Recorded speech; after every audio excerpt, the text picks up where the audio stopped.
আমাকে আজকের মানববন্ধনে একটাই উদ্দেশ্য হলে নানু ডাক্তারে কোনো প্রকারে এই মাদনপুর হাইতে নেতৃত্ব দিব, এটা আমরা সহ্য করব না। সাধারণ জনগণ এই বর্তমানে যে চেয়ারম্যান ফেসিস সরকারের আমলের, এই ফেসিস সরকারের আমলের চেয়ারম্যানই আমরা হেতু নেতৃত্ব দিবে, এটা আমরা চাই না।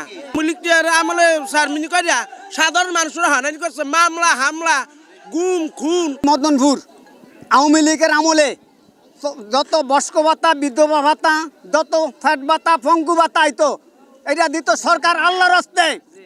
এইটা নিত কত 5,000 10,000 টাকা করে নিত।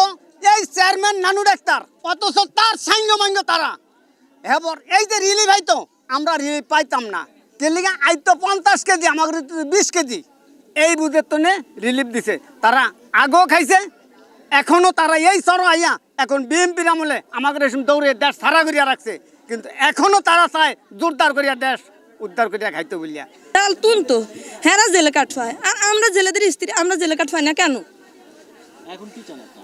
আমরা চাই না যারা এরকম 2 নাম্বারি কাজ করে, যারা সন্ডামি করে, আমরা ওনাদেরকে চাই না। যারা ভালো কাজ করে তাদেরকে চাই। আমরা জামালউদ্দিন সরকার জামালকে চাই, আমরা নানু ডাক্তারকে চাই না। যে বিগত দিনে আওয়ামী লীগের যে কর্মকাণ্ড চালাচ্ছে, এরা কিন্তু আবার মাথা ছাড়া দিয়ে উঠছে। এরা জেলেদের আগে চাউলগুলা যেভাবে খাইতো এখন সেভাবে চালাইতে আছে। জেলেরা যেভাবে চাউল পাবে ওইভাবে দিতেছে না।